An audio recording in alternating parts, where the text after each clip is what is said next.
Hello everyone! Today I'll be doing a bit of a different video. It's going to be a tutorial, possibly the first in a series of tutorials. If you have other tutorial suggestions, please leave them in the comments below. When I was thinking about how to make this, the entire time was thinking, if I were to talk to baby Momo, baby artist Momo, what would I say to her? And how would I advise her to make her artist journey much easier and much more enjoyable as well? So this tutorial is a result of that. Today's episode is on anatomy and stylized proportions. First of all, let's take a look at real-life anatomy, and I know what you're going to say, but my style is really cartoony, do I need to know how to draw real-life anatomy? Yes you do. Because how are you going to stylize and deform a figure if you don't know how it works in real life? Just stick with me for a bit, okay? I promise this will help you out regardless of your art style, especially if you're a beginner. Let's begin with the basic proportions. The classic artistic canon says that the human body is about as tall as 8 of the heads of the subject. The reality is a little bit different. It's actually more common for a human body to be about 7 heads tall, 7.5, or even 6. We're talking very generally. This will vary depending on the person, their height, their age, and also if they are able-bodied or not. For example, you can't expect little people to have the same body proportions as the average person, and so that calls for a number of studies focused on drawing that type of body in order for you to be able to draw it from imagination. Same thing goes for drawing different age groups. Children and toddlers, for example, have very different proportions to the average adults. Still, there are a few things that usually stay the same. For example, if you were to divide your body in half, the line would be around your pelvis, so half of the body is torso and the other half are legs. The neck is almost as thick as the head. If you think about it, it makes sense. The neck needs to be wide enough to support the head. And the hands are also almost as big as the face. If you cover your face with your hands, you'll see what I mean.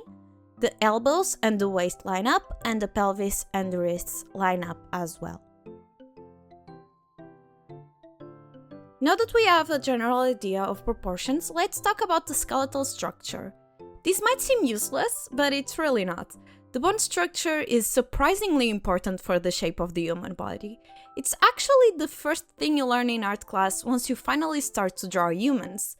We don't need to go too in-depth. You don't need to know the names of the bones, I sure don't. What's important to take away is the simplified version of the human skeleton and how it works. Because if you understand how something works, drawing it becomes 1,000 times easier. For example, the fact that in the forearm there are 2 bones, the radius and the ulna, influences the overall shape of the forearm. Same thing goes for the lower leg. It's also important to note that where the pelvic bone connects to the leg, there is a protrusion. That's very important to the shape of the leg. This protrusion also makes it so that the widest part of the lower half of the body isn't the hips, but a bit lower than that, where this protrusion happens. The next optimal step would be to do some muscle studies. I'm not going that far today. Don't get me wrong, it is super important, but it's also really complex and it can be kinda scary to tackle it, especially for beginners. Still, if you are curious and want to do that, there are a few books that are really good for that, particularly the book that shows Da Vinci's anatomical sketches. Always study from the greats. Moving on, and this is the last real-life anatomy bit. After you understand the basics, it's time to put it to the tests and do some live drawing. You can do this in many ways. The first time I did a live drawing session was in my class when I was in art college. But if you don't have the opportunity to do the same, don't fret. There's a website great for this. It's called Line of Action. I'll link it in the description. It's the website I'm using for the studies I'm doing right now. Some things to take into consideration when doing live studies: draw from a diverse pool of models, different poses, different body types, different genders, different ages, different ethnicities, and so on. Also try to keep the time you have for each pose quite small, a max of 10 minutes, but less is better. We're not trying to make a hyper-realistic rendered picture, we're trying to learn the most basic shapes and lines of action, and 10 minutes is more than enough. We're learning right now, so the best thing you can do is learn as much as you can, regardless of what you enjoy to draw the most. That's the next step. Speaking of the next step, now let's talk about stylization. There's infinite ways for a person to stylize the human figure. It changes wildly from style to style. Since you're in my channel, I'm going to tell you a little bit about basic anime proportions, and then I'll explain the way I do things. Depending on the style, basic proportions for an adult anime character is somewhere between 5 heads tall to 7 heads tall. In anime, the legs are usually longer than the real-life equivalent, but the other rules I mentioned before still apply. If you want to go the chibi route, 2 or 3 heads tall is the standard. Just remember that the bigger the head in relation to the body, the younger the character will look and the chibier it will be. Also, in stylized styles, like anime and also my own, the neck is usually thinner, much thinner than the real-life counterpart. When I draw bodies, I have a standard of 5 to 6 heads tall for the average young adult. Of course, this can change if the character is taller or shorter than normal.